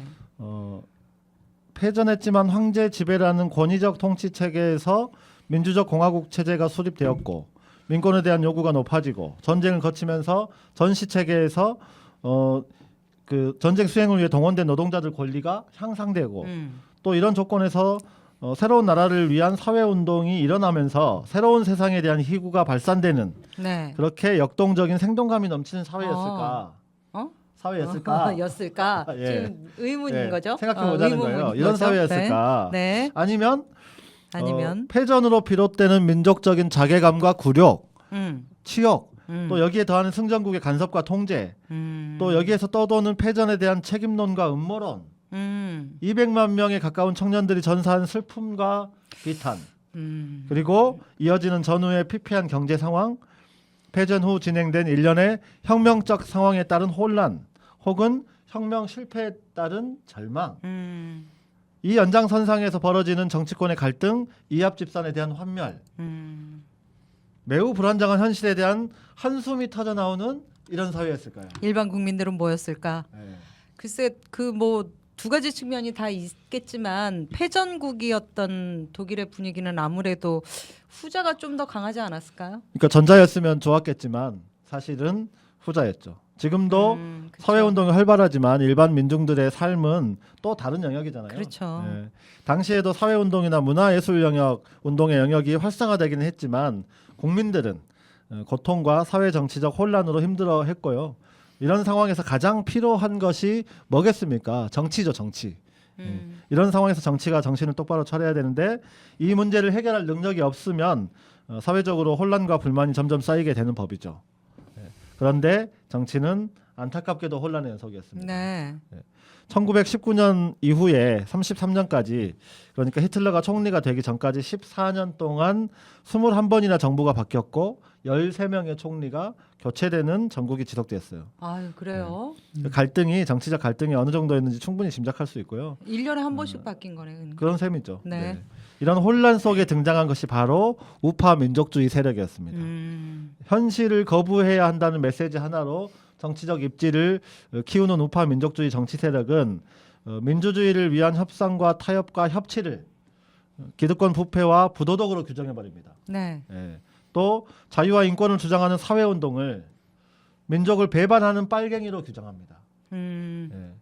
어디서 본 것 같죠? 네. 통합과 국가 부흥, 민족 자존심의 회복을 내세우면서 민주주의에 대한 불신을 키웁니다. 또 이런 민주적인 바이마르 체제를 옹호하는 세력을 민족에 대한 배신으로 매도합니다. 그래서 자신들의 도덕적 우위를 끊임없이 선동합니다. 바로 이러한 우파 민족주의 세력 중에 하나가 그 중에서도 매우 미미한 세력 중에 하나가 바로 나치였습니다. 네. 이 대척점에 바이마르 공화국을 세운 세력이 있었던 거고요. 네. 그러니까 바이마르 공화국은 한마디로 얘기하면 이렇게 이제 민주 공화국을 세운 그룹과 그다음에 우파 민족주의 세력과 그래서 그 존속하는 기간 동안 내내 대립이라는 거 하는 것이 민주주의 세력 대 우파 민족주의 세력의 대립이었다 이렇게 네. 볼 수 있습니다. 바로 그 대결의 상징적인 사건을 이야기하면서 바이마르 공화국의 흐름과 나치의 활동에 대해서 이야기를 좀 해보려고 합니다. 네. 그러기 위해서 바이마르 공화국이 출범한 1919년에서 시간을 훌쩍 건너뛰어서 4년 후인 1923년 11월 8일 오늘입니다. 네. 오늘 11월 그러네. 8일. 1923년 11월 8일. 지금부터 101년 전 11월 8일 그러네요. 독일의 한 맥주홀, 정확하게는 미넨의 비르거 브로이 켈러 맥주홀로 가보겠습니다. 네. 미넨 맥주홀 폭동 사건이 일어납니다. 아, 그래요? 맥주홀 폭동 사건이요? 맥주홀에서 뭐 치고받고 싸우다가 폭동이 일어나는 그렇죠. 사건인가요? 보통 술집에서 싸우면 그런 거죠. 그런 거죠. 근데 네. 왜 이러세요? 잘 아시면서 맥주홀 폭동이라고 하는 것은 지금 뭐 술 먹고 싸웠다 이렇게 얘기하는 거 다 알면서 하는 얘기죠. 아니 모르고 하는 얘기죠. 술 먹고 난장판 버릴 것 같은 분위기가 맥주를 하니까 그 폭동 생각이 나는 거잖아요. 근데 이 맥주 폭동이 히틀러가 독일에서 대중적 지명도를 높이는 아주 그냥 말하자면 시쳇말로 민족주의의 스타 탄생의 어떤 그렇죠. 그런 시기라고 사건. 그렇게 얘기가 되는 건데 어떤 네. 사건이었나요? 우선 짚어봐야 될 게 맥주홀인데요. 당시 네. 독일의 맥주홀은 지금 우리가 아는 호프집이 아니었어요. 그래요? 예, 일종의 연회장 같은 것이었고 술도 마시지만 이런저런 행사, 연회를 벌이는 장소였습니다. 아. 이건 독일의 비렐름 황제가 독일 제국 시절에 시민들을 위해 만든 일종의 시민 공간 같은 형태였다 그렇군요. 이렇게 보시면 되는데요. 네. 그러니까 지금 우리가 생각하는 호프집 이런 거로 생각하지 말고 일단 들으셔야 된다라고 하는 거고요. 하긴 예. 독일은 맥주가 그냥 음료수잖아요. 그렇죠. 예. 그러네. 그러니까 11월 8일이라고 하면 트럼프가 당선된 다음 날이기도 하지만 11월 8일이라고 하면 역사적으로 보면 바로 독일 입장에서 보면 1818년 네. 킬 수병의 반란으로 이어진 전체 병사들과 노동자들이 거리로 뛰어나오면서 혁명이 시작되고 그리고 나서 11월 8일 날 에베르트가 호헨졸레른 왕가의 발코니에서 이제 독일 제국은 끝났다라고 하면서 공화국의 원년을 선포한 날이잖아요. 그래요. 예, 예. 네. 바로 그 날을 기념하는 5주년 기념식이 이 맥주홀에서 열렸습니다. 음. 미넨의 맥주홀에서 당시 바이에른 주정부의 공식 행사였습니다. 네. 이건 뭐 역사적으로 중요한 날이니까 주정부의 공식 행사였습니다. 근데 바이에른 주정부는 어떤 정부였냐면 우익 민족주의자들의 본거지였습니다. 아 그래요. 바이에른이? 원래 이 지역은 네. 패전 직후에는 사회주의자들이 장악을 하고 1919년 4월에 바이에른 소비에트 공화국을 건설하면서 우리는 바이마르 공화국, 에베르트가 세운 공화국 인정할 수 없어. 우리 주는 완전히 독립된 사회주의 공화국이야. 이렇게 선언을 해버린 거예요. 그랬어요? 놔둘 수가 없는 거죠. 그래서 이제 바이마르 공화국의 에베르트는 중앙에 군대를 보내가지고 강력하게 진압을 해서 그래서 이 바이마르 소비에트 공화국을 무너뜨립니다. 아, 그렇게 되다 보니까 자연히 여기 들어선 정부는 우파 정부가 들어서게 되는 거죠. 그 반대급으로 완전히. 당연히. 그래서 아. 가장 보수적인 우익 민족주의 주정부가 통치하고 있던 곳입니다. 네, 그렇구나. 바이마르 주정부를 이끌고 있던 사람들은 공공연하게 베를린과 바이마르 공화국이 독일을 망치고 있다. 빨갱이들의 왕국이다. 저거는 우리 바이에른의 주정부는 독립할 수도 있다. 이렇게 이제 생각을 하는 거죠. 민족주의 정부로 새로 독립해야 된다. 이렇게 생각을 하는 거죠. 바이마르하고 결별하고.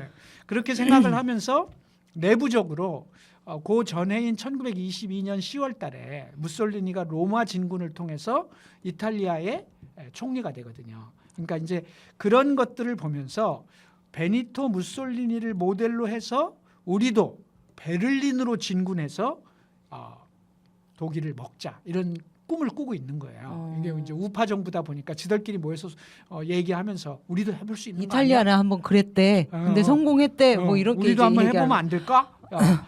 그렇게 그런 분위기가 지배하던 곳이 바이에른 주정부입니다. 그랬군요. 그러다 네. 보니 히틀러 같은 사람들이 이 바이에른 주에서 활동하는 것은 엄청 편한 거죠. 세력을 넓히기도 좋고.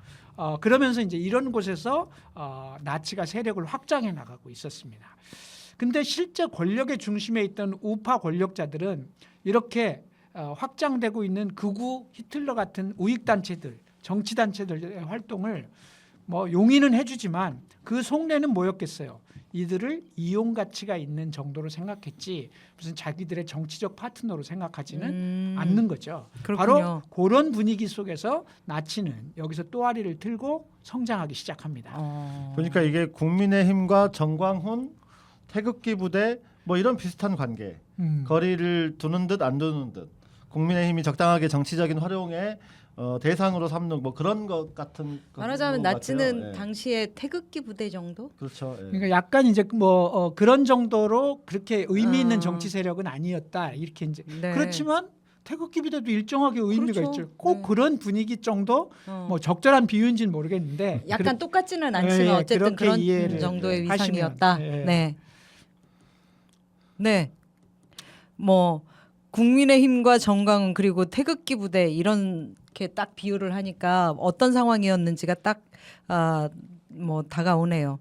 당시 히틀러와 나치를 비롯한 태극기 부대 그러니까 우익 단체와 그들이 포괄하는 대중의 규모가 어느 정도였던 건가요? 그러니까 바이에른주는 말씀드렸다시피 민족주의자와 우파 단체들의 활동이 왕성한 지역이었다고 하잖아요. 이제 그렇게 되다 보니까 그 우파 단체들이 모여서 야 우리 이렇게 할 게 아니라 연합체를 만들자. 그래서 독일 투쟁동맹이라는 단체를 결성합니다. 그리고 그 결성해서 그걸 발판으로 해서 이 바이마르 공화국을 무너뜨려 보자. 우익 민족주의 국가를 세우자. 이렇게 이제 자기들끼리 모여서 얘기를 하는 거죠. 그러면서 나치는 바로 이 투쟁동맹에 결합한 단체 중에 하나가 되는 거죠. 그리고 이 투쟁동맹에서 가장 영향력 있는 단체 중에 하나가 되는 겁니다. 네, 실제로 네. 왜 영향력이 있어요? 활동력이 활동력이 있으니까. 나치가 창설된 게 1920년인데요. 네. 벌써 3년이 지나면서 당원이 1만 명 이상이나 되었고 그 산하의 무장 단체인 돌격대까지 갖고 있었기 때문에 나치 산하에 돌격대가 있었어요?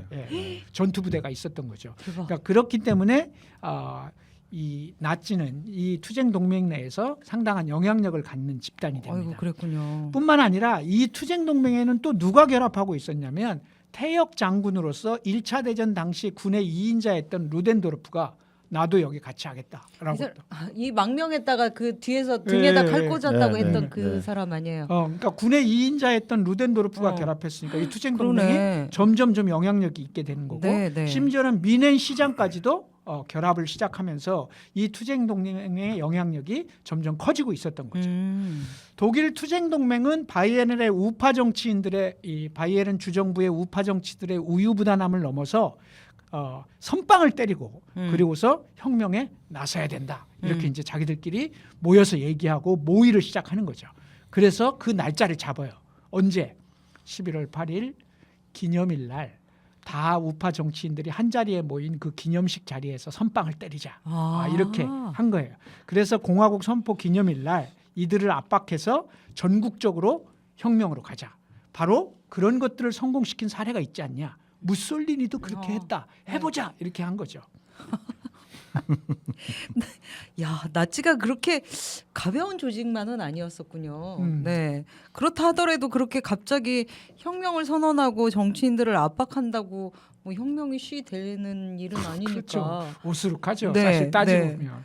근데 이런 어수룩한 계획이라도 성공 가능성을 본 것은 아까도 얘기했지만 무솔리니의 이탈리아 로마 진군과 그로 인한 정권 장악의 사례 때문이었습니다. 네. 그게 딱 1년 전의 일이었거든요. 어. 1년 전에 그걸 보면서 유럽 전체가 와 저렇게도 정권을 잡는구나. 그러니까 얘들도 너무 계획이 허술한 거죠. 그냥 네. 이제 이 허파에 바람만 들어가 있다 이렇게 보면 되는데 어쨌든 그 계획도 허술했는데 성공했지 않냐. 우리도 해보자 이렇게 된 거죠. 야, 당시가 그러니까 1차 대전이 끝나고 나서 사회가 워낙에 불안정하고 막 이러다 보니 그런 일들이 생기는군요. 이 이탈리아의 무솔리니의 로마 진군 얘기가 지금 나오는데요. 그 얘기도 좀 해주셨으면 좋겠어요. 이탈리아 파시즘 정권의 출현이 바로 이 로마 진군에서부터 시작됐다고 네, 얘기들을 하던데요. 그 이야기는 제가 해보겠습니다. 사실 히틀러 얘기를 하면서 이 이야기를 안 하기는 힘듭니다. 네. 히틀러가 나중에는 좀 한심해했다고 하지만 초반에는 무솔리니를 존경했거든요. 네. 이탈리아 파시즘 체제 등장 이야기를 결국 하는데요. 가지를 치게 되는데 이야기가 길어지면 양 위원장님이 좀 도와주시고요. 최대한 간략하게 말씀을 드려보겠습니다. 이탈리아는 1차 대전 승전국이었어요. 네. 그래서 베르사유 조약을 통해서 다른 승전국들은 이것저것 자기 이익을 챙겨가는데 또 전후 세계 질서 재편을 주도권을 갖고 제국주의적 팽창을 앞으로 계속할 이 이익을 다 챙기고 기반을 다지는데 이탈리아는 승전국이었지만 딱히 챙긴 게 없습니다. 이런 결과는 자연스럽게 이탈리아 국민들의 불만을 그렇겠죠. 부르겠죠. 네. 여기에 경제적으로 곤란해집니다. 또 사회가 불안정하기만 합니다. 대전 후에 불어온 사회주의 혁명의 바람은 이것도 예외가 아니었어요. 그래서 노동자들을 비롯한 기충 대중의 요구가 계속 터져 나왔고 또 이런 사회적 분위기, 사회주의 혁명에 대한 지배층의 두려움 이런 것들이 결국 기득권, 중산층의 보수화와 우익화를 부추겼습니다. 그러니까 이때 활동한 이탈리아 공산당의 대표적인 사람이 이제 그람시 이런 사람들이 그렇죠. 이때 이제 네. 등장을 하게 되는 그렇군요. 거죠. 네. 결과적으로 이탈리아는 전후에 극심한 이념 대립으로 이어지는데요. 이런 상황에서 전 사회주의자로 이탈리아 사회당에서 활동하다가 1차 대전을 경과하면서 전쟁 지지로 입장을 바꾸며 우파 민족주의자로 전향한 베니토 무솔리니가 등장합니다. 사회주의자예요. 그렇군요. 사회주의자였네. 네. 그래서 이 무솔리니는 1919년 불공평한 전후 처리에 분노하는 국민 감정을 등에 업고 어디나 똑같아. 진짜. 전직 군인과 우파 민족주의자들을 묶어서 전투 파쇼를 창설합니다. 이름이 개운합니다, 그냥. 무시무시하다. 이어서 1922년에는 이를 확대해가지고 국가 파시스트 당을 창당합니다. 야. 네. 동시에 이탈리아군 돌격대의 복장인 검은 셔츠를 본따서 검은 셔츠단이라는 정치 행동대도 만듭니다. 와, 그렇군요. 이 셔츠단 이거 이제 이탈리아에서 시작해서 세계적으로 일종의 이제 여기저기서 만들어지는데요. 일종의 정치 깡패단 혹은 뭐 이런 것 같은데 그보다는 훨씬 큰 거죠. 사실 따지고 네. 보면 근데, 정당의 정확한 이제 무장 조직들입니다. 그러니까요. 아유, 무서워. 이 검은 셔츠단을 본따서 나치당은 나중에 갈색 셔츠단을 만듭니다. 이 돌격대가 갈색 셔츠단입니다. 나치 돌격 때는 갈색 셔츠단, 이탈리아 돌격 때는 검은 셔츠단. 이걸 본따서 중국 국민당의 극우 조직도 또 무장 조직을 만드는데 청색 셔츠인 남의사라고 하는 조직을 만들게 되고요. 예. 대한민국 임시정부는 하얀 셔츠에 백의사를 만들게 돼요. 그래요? 네, 갑자기 이제 무솔리니의 검은 셔츠단 얘기를 하다 보니까 제가 이제 잠깐 끼어들었는데 계속 하시죠. 네. 네. 아 이거 정치 패션에서도 이탈리아가 이제 선도적인 네, 역할을 패션을 하게 선도했죠. 네. 이 전투 파쇼로 출범한 후에 이탈리아 정세에 힘입어서 자본가와 지주들의 적극적인 후원 속에서 성장을 하게 됩니다. 네. 1921년에는 원내에 진입을 했고요. 22년에는 국가 파시스트 당으로 확장된 후에 당원이 무려 70만 명에 이르는 명실공히 이야. 이탈리아의 대표적인 우파 정당으로 성장하게 됩니다. 이야. 이런 대중적 기반에다가 검은 셔츠단을 중심으로 한 물리력까지 더해져서 좌파에 대한 폭력적인 공세를 이어갑니다.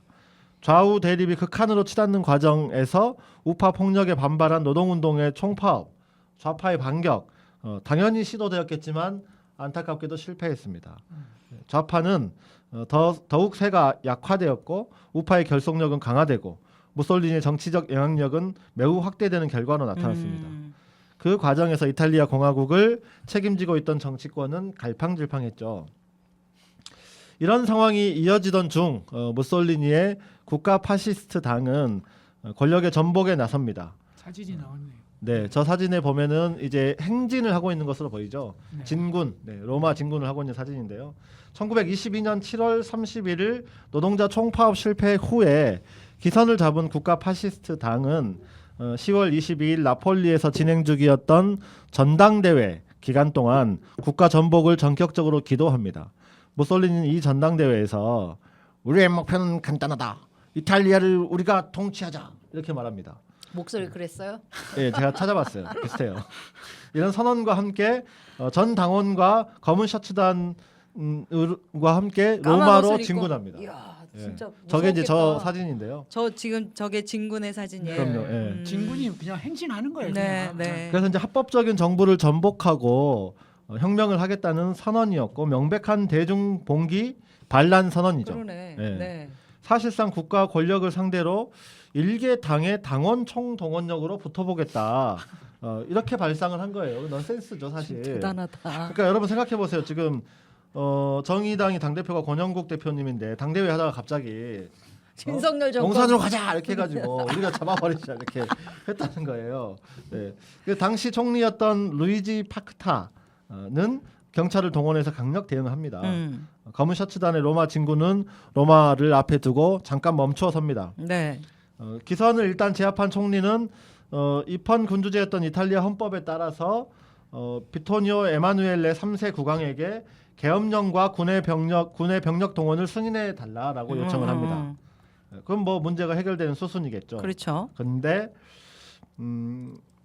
사실 이렇게 이걸 승인했으면 금방 그렇지. 이 실패로 끝났을 거예요. 네. 또 무솔리니도 이 실패를 예견하고 사실은 스위스로 망명할 계획을 세워놨어요. 그런데 국왕이 국왕이 안 돼 이렇게 말합니다. 네, 뜻밖의 그래요? 국왕이 총리 요청을 거절합니다. 어머나. 네.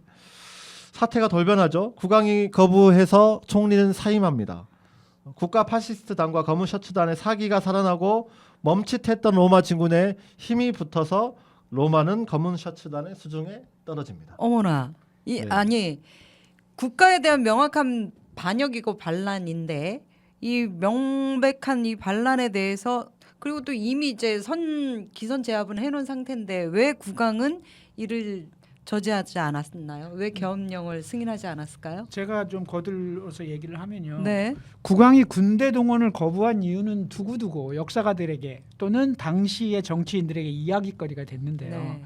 국왕이 군대의 동원이 전면적인 내전을 불러올 것을 우려했다는 설 또는 자본가와 우파 민족주의 세력이 이번 기회에 권력을 교체하여 우파 민족주의 정권을 창출하자라고 했다는 설 그리고 그것을 가지고 좌파에 대한 우려를 갖고 있던 국왕을 적극적으로 설득했다는 설 또는 국왕이 자신의 지위를 보존하기 위해서는 민족주의 정권이 오히려 필요하겠다 싶어가지고 자신의 지위 보존을 위해 파시스트들과 협조했다는 설 이런 것들이 여러 가지 설들이 있는데요. 분분해요. 네, 설이 분분한데 어찌 됐든 병력 동원 안 돼. 놔둬 이렇게 가서 들어오고 그래서 전격적으로 로마 진군이 성공한 거죠. 네. 이럴 때 이제 이런 것들을 해설하는 어떤 재밌는 로맨스 소설이나 영화 뭐 이런 게 있을 법한데 제가 알고 있는 건 없고요. 한번 찾아보겠습니다. 아니 근데 역사가 참 우연적인 상황에서도 뭐 네, 이렇게 네. 진행이 돼요. 네. 어쨌든 이런 전격적인 선언 속에서 시작되었던 로마 진군은 성공을 해버렸어요. 또 이 사람들이 말한 대로 성공을 해버렸어요. 통치권을 갖게 됩니다. 10월 28일 국왕이 무솔리니에게 총리직에 취임하고 내각을 구성해라 이렇게 요청을 하고요. 무솔리니는 10월 30일 로마로 와서 국왕을 아련하고 총리가 됩니다. 네. 이후에 참네. 이탈리아는 무솔리니의 전체주의 파시즘이 자리를 잡기 시작하고요. 세상에. 전 유럽에 막대한 영향력을 미치면서 파시즘을 전파하게 됩니다. 로마 진군은 전통적인 의미의 혁명이라기보다는 파시스트의 위협 앞에 공권력이 굴복함으로써 헌법의 틀 안에서 이루어진 권력 교체였다 이렇게 볼 수 네. 있습니다. 정권을 잡은 무솔리니의 파시즘은 나치와 함께 유럽의 재앙을 만든 2차 대전을 일으키게 됩니다. 그러니까 진짜 혁명을 이렇게도 하게 되네요. 참네. 아니 이탈리아가 이렇게 되니까 각국의 우파 민족주의 극우 단체들은 이탈리아의 로마 진군이 그리고 그 권력 장악이 또 하나의 자기들의 로망이 되기도 했겠네요. 그렇죠. 네. 독일의 바이에른 우파 정부나 히틀러 나치도 뭐 마찬가지일 거고 우리도 저렇게 하면 될 수도 있어 이런 꿈을 또 꿀 수도 있겠고 결코 황당한 얘기가 아닐 수도 있어 이렇게 그럼요. 생각을 네, 했겠어요. 네, 네, 네. 그럼 이제 다시 아까 얘기했던 그 미렌의 비어홀로 다시 와서 네. 그 얘기를 좀 이어가 주시죠. 이제 다시 그날 밤으로 가보자고요. 이날 행사에는 주정부의 공식 행사니까 네. 바이에른 주지사, 경찰청장, 바이에른주 독일 지휘관 다 참석을 한 거죠. 8시에 시작한 행사가 한 30분쯤 지났는데 8시 30분경 갑자기 나치 돌격대가 이 비오를 쫙 둘러싸는 거예요. 어머나. 딱 둘러싸더니 이어서 호위를 받으면서 히틀러가 연단으로 쫙 올라갑니다. 그러면서 히틀러는 연단에서 총을 한번 쫙 쐈다고 하죠. 어머나. 딱 쏘고 나서 일장 연설을 하게 됩니다. 기선제압을 확 하고. 그 연설 내용이 이렇게 됩니다. 네. 이제 국민혁명이 시작되었다. 베를린과 바이에른 정부는 지위를 잃었고 새 정부가 들어설 것이다. 군과 경찰이 이미 베를린과 바이에른을 장악하고 있다. 오늘 우리는 바이에른주 과도정부 성립을 선포한다. 딱 이렇게 선포를 하는 거예요. 네. 한마디로 황당한 상황이었던 거죠. 황당하네요. 전혀 예상하지 못했던 그러니까 무슨 갑자기 선포가. 무장한 돌격대가 이미 총칼을 들고 회의장을 포위하고 위협하는 상황에서 뭐야 이게 반대할 수가 없는 상황인 거예요. 네. 거기 바이에른의 모든 정부 요인들이 다 와 있었던 거죠. 그리고 히틀러가 얘기해요. 오늘 여기 모인 주정부 관료들도 모두 혁명에 동참해서 새로운 독일을 세우는데 협조해 주시기 바랍니다. 그럼 거기서 뭐 안 해라고 하면 바로 총살인데 그게 되냐고. 그러니까 말이 요청이지 사실상 무력을 동원한 강요였기 때문에 어쩔 수 없이 받아들입니다. 알겠어요? 네. 뭐 이렇게 된 거죠. 예. 그리고 강압에 의해서 하나 둘씩 연단으로 끌어올려져서 갑자기 연설을 하는 거죠. 이 혁명을 지지하고 뭐 이렇게 갑자기 이렇게 이제 하게 되는 거죠. 그리고 나도 과도 정부에서 열심히 하겠다 뭐 이렇게 하면서 하게 되죠. 그리고 이어서 누가 나오냐? 당시 이 가장 영향력이 컸던 1차 대전의 영웅 루덴도르프가 또 여기 딱 등장해서 혁명으로 갑시다 이렇게 또 같이 얘기를 하는 거죠. 딴 사람도 아니고 어쨌든 국민적 영향력이 있는 1차 대전의 영웅 중에 하나인 루덴도르프까지 그렇게 되니까 정말 혁명이 시작되는 거죠. 정말. 이렇게 미넨 비어올 폭동은 허술하게 시작됐습니다. 어머나. 그저 베니토 무솔리니의 성공에 영향을 받은 군대의 확실한 지지 선언도 없고 세밀한 계획도 없이 바이에른의 주요 권력자라고 할 수 있는 주지사와 관료 몇 명 붙잡아 놓고 자신들에게 협력하겠다는 구두 약속 하나만 믿고 시작한 거죠. 그리고 우리는 내일 아침 베를린으로 진군한다. 진격이 아니고 무솔리니처럼 행진을 시작하겠다는 거죠. 네. 그런데 그러고서 이제 헤어졌어요. 내일 아침에 만나자. 헤어진 관료들이 어떻게 생각하고 이게 무슨 말도 안 되는 일이하고 돌아가가지고 전열을 정비해서 반혁명으로 돌아선 거죠. 아 그래요? 그래서 이튿날 중심가의 2,000명의 당원과 함께 물소리니의 로마 진군을 흉내내면서 베를린 행진을 시작했던 히틀러와 나치 당원, 우익단체 회원들을 혁명 같이 하자고 약속했던 주지사, 경찰청장 이런 사람들이 막아서고 경찰이 다 발포하면서 잡아갔어. 혁명은 실패로 끝나고 아 그래요? 네. 도주했던 히틀러는 체포되었고 이후 재판을 받고 수감이 됩니다. 이로써 혁명인 듯 아닌 듯 했던 민원의 맥주얼 폭동은 한바탕의 해프닝으로 끝났습니다. 어머나 그렇구나. 그 모양새는 해프닝이었지만 이는 엄연한 반란이자 무장 봉기였기 때문에 네. 히틀러의 정치 생명은 어떻게 됐을까요? 끝난 거죠. 현실적으로 끝났네. 끝난 거죠. 목숨조차 끝났네. 장당할 수 없는 상황이죠. 아, 네, 끝났네. 네. 이게 그 비어홀 폭동이군요. 그냥 술 먹고 싸운 게 아니고. 그러네요.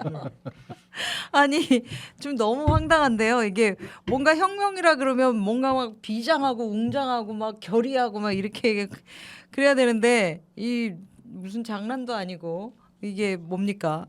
아니 근데 이제 제가 좀 궁금한 거는 1919년에 아주 작은 정당으로 시작된 거잖아요. 그리고 이제 독일 노동자당에 참여하면서 시작했던 그 히틀러가 루덴도르프 같은 1차 대전의 영웅, 국민적 영웅과 함께 이를 도모하는 위치까지 올라가가지고 갑자기 루덴도르프 막 끌어올려가지고 연설시키고 막 이렇게 혁명의 중심이 되었다는 것도 어쨌든 되게 놀라운 일이거든요. 네, 그렇죠. 그러니까 당시의 독일 상황이 어쨌길래 히틀러가 그 사이에서 어떻게 활동을 했길래 이처럼 이렇게 활동을 할 수 있게 되었었는지 이런 것도 이제 좀 궁금한데 그러려면 이제 1919년 이후에 들어섰던 바이마르 공화국의 역사와 아까 우리 히틀러가 후방에 후송돼가지고 막 분통을 터뜨리면서 네, 울었다 네, 그랬잖아요. 그때의 상황, 그 이후의 삶의 궤적 이런 것들을 좀 알면 히틀러가 왜 이렇게까지 되었는지 알 수 있지 않을까요? 네네. 네.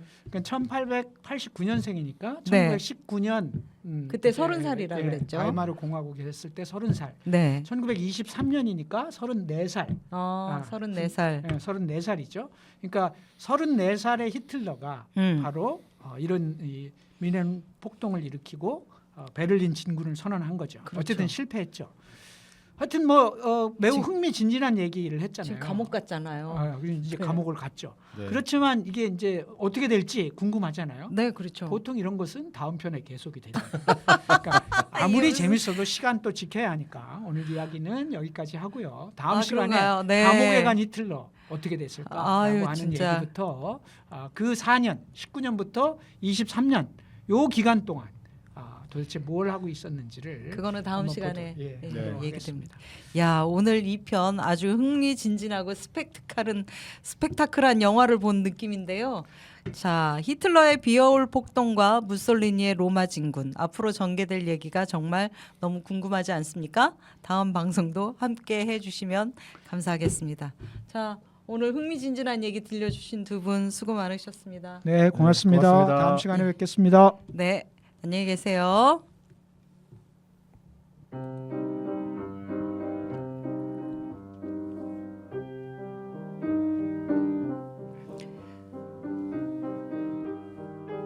경제는 인간의 존엄을 토대로 삶을 살아가는 것을 목표로 정의의 원리에 근거하여 조직되어야 한다. 이 한계 내에서 개인의 경제적 자유는 보호된다. 노동은 공화국의 특별한 보호를 누린다. 모든 독일인은 노동을 통해 생계를 확보할 기회를 보장받는다. 만약 적합한 일자리가 제공되지 못하면 모든 독일인은 재정적 지원을 받을 수 있다.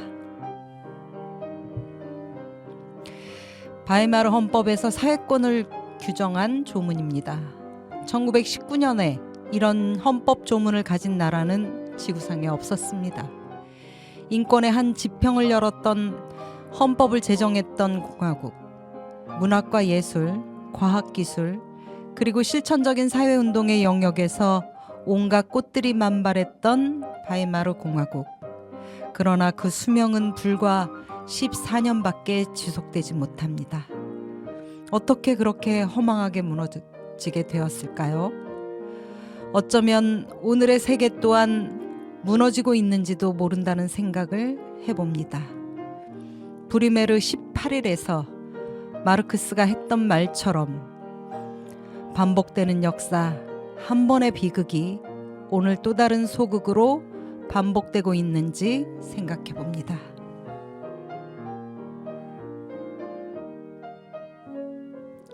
네, 오늘 엔딩곡은요. 타협의 노래라는 곡입니다. 독일에서 1, 2차 대전 전간기를 공부하시고 지금은 전남대학교 독어동문학과 교수로 계신 최동민 교수님이 골라주셨는데요. 붉은 오늘 애청자이시면서 나치와 히틀러 에피소드가 진행되는 동안 엔딩곡은 책임지겠다고 하셨대나요. 타협의 노래는 당시 독일의 좌파 활동가들과 공산당 활동가들이 즐겨 부르던 노래라고 합니다. 1918년에 시작한 혁명이 그 에너지를 잃게 된 것은 에베르트가 이끄는 3인당의 배신과 우파 세력 간의 야합 때문이라는 내용을 그 노래가 담고 있다고 합니다. 독일의 좌파 음악가를 대표하는 한스 아이슬러라는 사람이 이 노래를 지었다고 합니다. 같이 들어보시죠.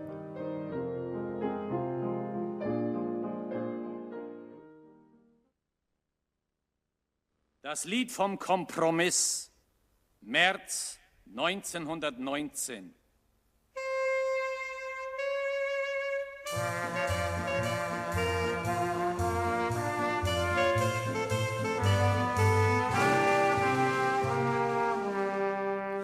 Manche tanzen manchmal wohl ein Tänzchen, immer um den heißen Brei herum. Kleine Schweine mit dem Ringelschwänzchen, Bullen mit erschrecklichem Gebrumm. Freundlich schauen die Schwarzen und die Roten, die sich früher feindlich oft bedrohten. Jeder wartet, wer zuerst das wagt, bis der eine zu dem anderen sagt. Schließen wir einen kleinen Kompromiss, davon hat man keine Kümmernis. Einerseits und andererseits, so ein Ding hat manchen Reiz. Sein Erfolg in Deutschland ist gewiss, schließen wir einen kleinen Kompromiss. Sein Erfolg in Deutschland ist gewiss, schließen wir einen kleinen Kompromiss. Seit November klingt nun die Skavottchen, früher tanzte man die Carmagnol. Doch Germania, das Erzkokottchen, wünscht, dass diesen Tanz der Teufel hol. Rechts wird ganz wie früher lang gefackelt, links kommt Papa Ebert angewackelt.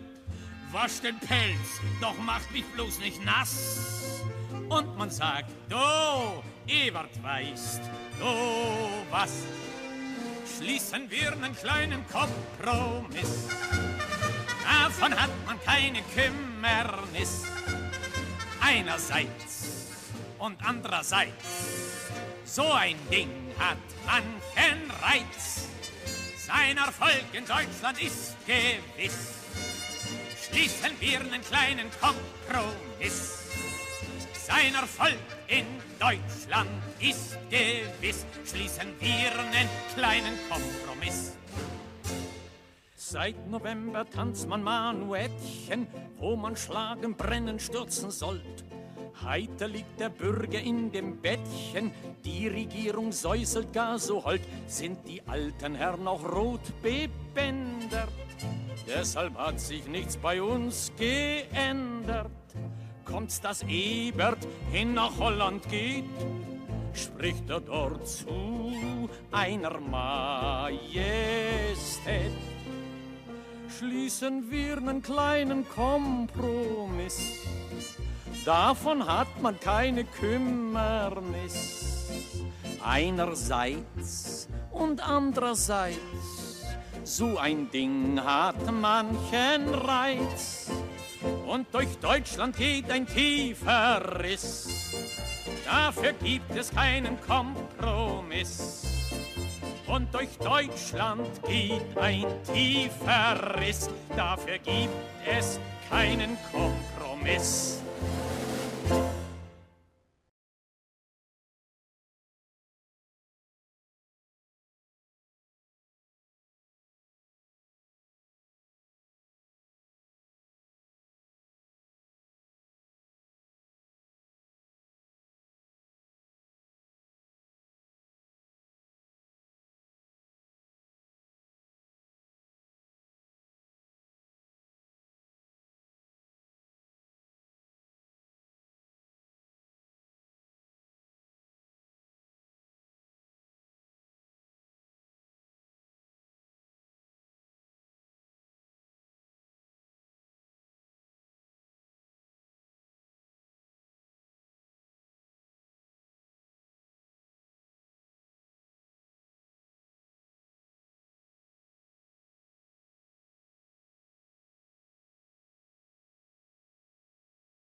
그저 베니토 무솔리니의 성공에 영향을 받은 군대의 확실한 지지 선언도 없고 세밀한 계획도 없이 바이에른의 주요 권력자라고 할 수 있는 주지사와 관료 몇 명 붙잡아 놓고 자신들에게 협력하겠다는 구두 약속 하나만 믿고 시작한 거죠. 그리고 우리는 내일 아침 베를린으로 진군한다. 진격이 아니고 무솔리니처럼 행진을 시작하겠다는 거죠. 네. 그런데 그러고서 이제 헤어졌어요. 내일 아침에 만나자. 헤어진 관료들이 어떻게 생각하고 이게 무슨 말도 안 되는 일이 하고 돌아가가지고 전열을 정비해서 반혁명으로 돌아선 거죠. 아 그래요? 그래서 이튿날 중심가의 2,000명의 당원과 함께 무솔리니의 로마 진군을 흉내내면서 베를린 행진을 시작했던 히틀러와 나치 당원, 우익단체 회원들을 혁명 같이 하자고 약속했던 주지사, 경찰청장 이런 사람들이 막아서고 경찰이 발포하면서 혁명은 실패로 끝나고 아 그래요? 네.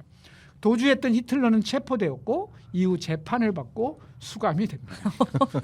이로써 혁명인 듯 아닌 듯 했던 민원의 맥주얼 폭동은 한바탕의 해프닝으로 끝났습니다. 어머나 그렇구나. 그 모양새는 해프닝이었지만 이는 엄연한 반란이자 무장봉기였기 때문에 네. 히틀러의 정치 생명은 어떻게 됐을까요? 끝난 거죠.